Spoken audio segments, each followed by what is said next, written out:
Yo, what's going on, guys? This is Anthony with themovieblog.com, and I'm back here with another video. This time we're going to be doing the movie news. It's going to be our weekly recap of movie news updates throughout the week. Here's our news updates for the second week of April 2022. Doctor Strange and Scarlet Witch are without a doubt two of the most powerful, potent, magical beings in the Marvel Universe. Doctor Strange has performed some utter jaw-dropping feats since his debut in the MCU, especially when using the Time Stone. The Scarlet Witch is a being foretold in the ancient mystical book known as the Darkhold. Her power is infamous both in Marvel Comics and in the MCU due to her seemingly limitless abilities. Which of these two characters is stronger than the other? Doctor Strange or Scarlet Witch? Doctor Strange and the Multiverse of Madness director Sam Raimi is asked this question by Fandango and offers an answer. Wow, that's a question I've been asking kids on the playground since 3rd grade. Who is stronger, this character or that character? Well, I think Wanda's magic from Marvel lore is more powerful than almost any of the other characters in this picture, but Doctor Strange has the knowledge of the mystic arts that Wanda doesn't have, and he's got the help of Camartage. If you were to pit them against each other, different altered versions of themselves, there could be a Doctor Strange out there that's more powerful than our Wanda. Or there could be a Wanda out there who is more powerful than our Wanda here. So, because of these altered versions, it's all a mixed bag of possibilities. I love this answer, and it's really cool with how honest an answer he's providing without answering the question. This is really exciting because we will undoubtedly see a few variants of Doctor Strange in the upcoming movie. But how many variants of Wanda will we see? I can't wait to see the playground conversations about this one in the comments. Anyway, as usual, if you guys like these videos and want to see more, make sure you like and subscribe. Otherwise, I'll check you guys later. Peace. The Crow reboot might actually really happen. For real this time. The Crow reboot is a movie I write about every few months with a new attempt to release the film. This time, I think it will happen because we have another person joining the cast. The Hollywood Reporter shares that singer FKA Twigs is joining actor Bill Skarsgard for the new film. FKA Twigs, the British singer and dancer who is making inroads into acting, is co-starring in the reboot and reimagining of The Crow, the supernatural revenge thriller being directed by Rupert Sanders. Bill Skarsgard, who played Pennywise the Clown in the It horror movies, is top-lining the project, which has seen numerous iterations and close calls come and go amid years of development. FKA Twigs joining the cast makes this movie production seem all too real. The movie will film in Prague and in Munich this summer, and after a very, very long process to reach production, it'll be actually happening. I like the casting so far, and I'm curious about the plot. I don't know if I'm still interested in this movie. It's been a while, but we'll see. Anyway, that's all I have for this one. As usual, if you guys like these news updates and want to see more, make sure you like and subscribe. Otherwise, I'll check you guys later. Peace. Game of Thrones starts as one of the best shows on television and captured the attention of households for years. The show isn't in high regard anymore because of the final season, but HBO is looking to regain that audience for the spinoff show. House of the Dragon is coming, and HBO is sharing the release date for the first episode. The new series, set 2 centuries before the events of Game of Thrones, will premiere August 21st on HBO and HBO Max. The series will air in the UK on August 22nd on Sky and streaming service Now. The 10-episode prequel is based on George R.R. Martin's novel Fire and Blood and chronicle the rise and fall of the House of Targaryens as they fight in a grisly civil war known as the Dance of Dragons. Doctor Who's Matt Smith will star as Daemon Targaryen, Prince of the Targaryen dynasty. This news is exciting. Game of Thrones is one of my all-time favorite television shows. I don't like the ending, but that, for me, doesn't take away from what I love about the show's earlier seasons. House of the Dragon is going to be a make or break moment for a lot of us, but there's definitely potential. I know I'm in the minority in my excitement, so I'll watch it if I have to and let you guys know if you need to check it out. That's all I have for this one. As usual, if you like these updates and want to see more, make sure you like and subscribe. Otherwise, I'll check you guys later. Peace. Brie Larson is joining the cast of Fast and Furious 10. The Academy Award-winning actress is joining the ensemble film for the 10th and final installment. The news comes from Vin Diesel himself, sharing the news over on Instagram. Yeah. You can see this angel over my shoulder cracking me up. You say to yourself, that's Captain Marvel. Clearly, there is love and laughter in this image. What you don't see, however, is the character you will be introduced to in Fast 10. You have no idea how timeless and amazing she will be in our mythology. Beyond her beauty, her intellect, her Oscar, is this profound soul who will add something you might not have expected but yearned for. Welcome to the family, Brie. I actually kind of like this news. I don't imagine Brie Larson in films like Fast and Furious, but this seems like fun. I'm going to welcome her to the franchise. Again, this is the final entry, and I hope to see Avengers Endgame level of appearances with maybe The Rock secretly walking through a portal to save Bow Wow. What do you guys think of the news? That's all I have for this one. As usual, if you like these updates and want to see more, make sure you like and subscribe. Otherwise, I'll check you guys later. Peace. Lena Headey is practically a household name thanks to her terrific performance as Cercei Lannister in HBO's Game of Thrones. She's one of my favorite characters from that show, and I can't wait to see her in every project she's in. There are rumors online that Lena Headey is cast to lead an upcoming Marvel project. The news reads as follows. It was noted at the time that Feige had been a major fan of Game of Thrones and specifically what Headey brought to that series as the evil Cercei Lannister. From that perspective, one could see Lena Headey embracing and entering the MCU in some sort of villainous role, considering she put on one of the all-time performances in that sense with Game of Thrones. But that's only speculation at this point. It's not looking like the news is getting confirmation anytime soon. Moon Knight famously cast Oscar Isaac in the lead role months before the project announcement. It's also clear that Kevin Feige has no apprehension about casting former Game of Thrones actors in Marvel projects. I like this news, and now we can start guessing on who she'll play. I hope she's cast as Emma Frost for like a Generation X project, but I can only dream. Anyway, that's all I have for this one. As usual, if you guys like these news updates and want to see more, make sure you like and subscribe. Otherwise, I'll check you guys later. Peace.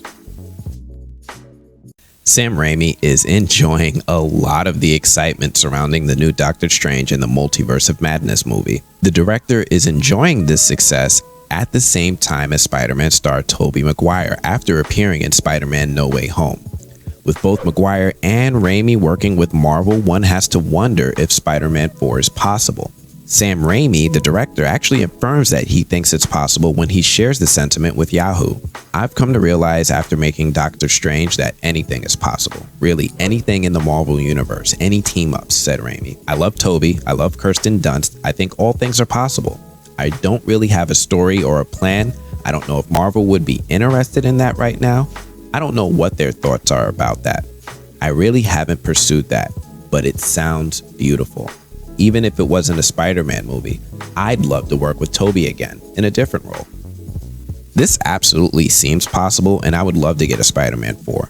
I can totally imagine a movie with an older Peter and Mary Jane raising their daughter Annie May or Mayday Parker. There are a lot of possible story ideas, but this seems like this could rely on Sony to make it happen. I can imagine Marvel and Kevin Feige being on board, but Sony may have their own plans. Anyway, that's all I have for this one. As usual, if you guys like these news updates and want to see more, make sure you like and subscribe. Otherwise, I'll check you guys later. Peace.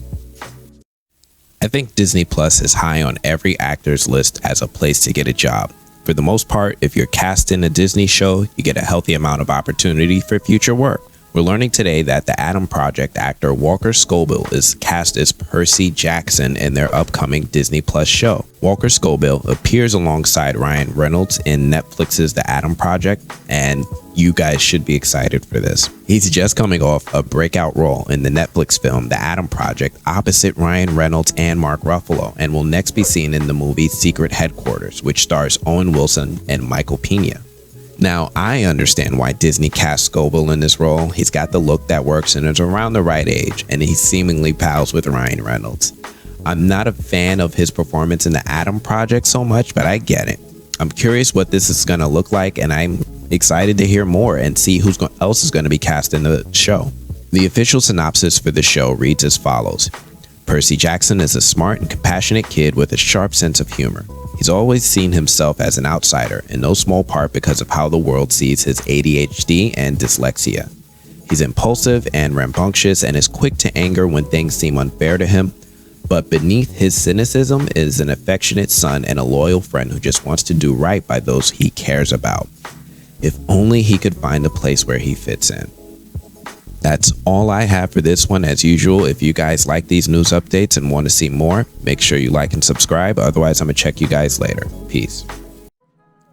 Good news, everyone. The Batman is going to release for home streaming sooner than you think. The Batman is making a name for itself as the newest interpretation of The Dark Knight, and we're learning it will arrive early on HBO Max. The movie has done very well at the box office and also enjoys a positive reception from fans and critics, so let's check out the good news. Rather than the previously reported April 19th, The Batman will be available to stream on HBO Max beginning Monday, April 18th. In December 2021, outgoing Warner Media CEO Jason Kilar confirmed Warner Brothers' 45-day theater-to-streaming window would apply to The Batman. Think about when movies would show up on HBO, which is 8 to 9 months after theatrical premiere. The Batman is going to show up on day 46 on HBO Max. That is a huge change from where things were in 2018, 2017, and 2016. I'll take it. This may seem like something small, but for people who plan ahead, this is good to know. I totally plan on rewatching this movie for the third time, and I look forward to any features. I like this approach WB is showing toward the 45-day window for theatrical releases, and I love that The Batman is no exception. I hope this continues throughout the year for their upcoming films like Creed 3, Black Adam, Shazam 2, and more. That's all I have for this one. As usual, if you guys like these updates and want to see more, make sure you like and subscribe. Otherwise, I'll check you guys later. Peace. Did you know that there's a reboot coming for the 1990s movie White Men Can't Jump? Well, there is, and it's seemingly putting the finishing touches on assembling a cast. The original film stars Wesley Snipes, Rosie Perez, and Woody Harrelson. The news comes courtesy of Deadline and reads as follows. The film will offer a new take on Ron Shelton's 1992 sports comedy starring Woody Harrelson, Wesley Snipes, and Rosie Perez, which saw black and white basketball hustlers join forces to double their chances of winning money on the street courts and in a basketball tournament. Harlow is stepping into the role originated by Harrelson, with Walls taking on Snipes's. This sounds like an interesting concept and sounds like it can work. I like the idea of rebooting and remaking some of these movies from the 1900s. Although some people don't like them, I think these reboots are fair game and a great opportunity for exposure for newcomers. Jack Harlow is a charismatic rapper with a good following. I think his star power might be enough to help promote White Men Can't Jump and drive interest. I'm not familiar with Sinqua Walls. He can currently be seen in the Netflix film Resort to Love. Maybe I'll put together a review. Anyway, that's all I have for this one. As usual, if you guys like these updates and want to see more, make sure you like and subscribe. Otherwise, I'll check you guys later. Peace. The merger between Discovery and Warner Brothers is now complete. And as the dust settles on this merger, we're now getting details about the future of DC film. One of the big questions from everyone is the future of DC Entertainment and the DC Universe. DC Entertainment is home of the comic book and cinematic properties Batman, Superman, Wonder Woman, and more. Fans are feeling concerned due to DC Comics, the company that inspires the films and TV shows, are actually vacating their office spaces in the Warner Brothers Burbank office lot. This seemed like a sign that things may be changing in a bad direction for DC, but we're learning from Variety that there may be a silver lining for DC Entertainment and the future of these characters. The news from Variety is that the new owners are looking to overhaul the entire approach to the way that they oversee these films. It's been less than a week since Discovery closed its $43 billion deal for Warner Media, joining one of the largest producers of reality programming with one of the most venerable entertainment brands under the new moniker of Warner Brothers Discovery.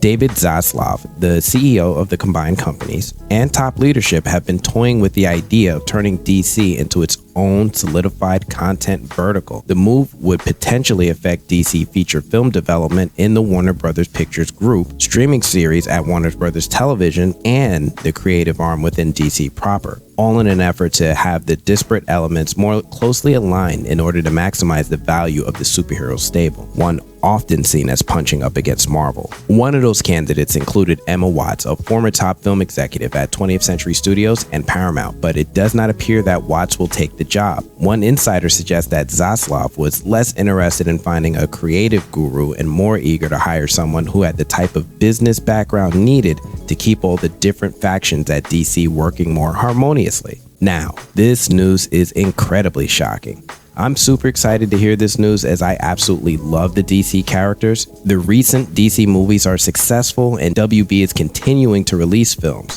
We have Black Adam, Batgirl, and The Flash all coming out in the next year or two. I do hate how there seems to be a lack of overall cohesion and vision on the future of the DC universe. But this might be the turn in the right direction that we need. Who do you think would make a good fit as DC's Kevin Feige? Anyway, that's all I have for this one. As usual, if you guys like these news updates and want to see more, make sure you like and subscribe. Otherwise, I'll check you guys later. Peace. Check it out. Yeah.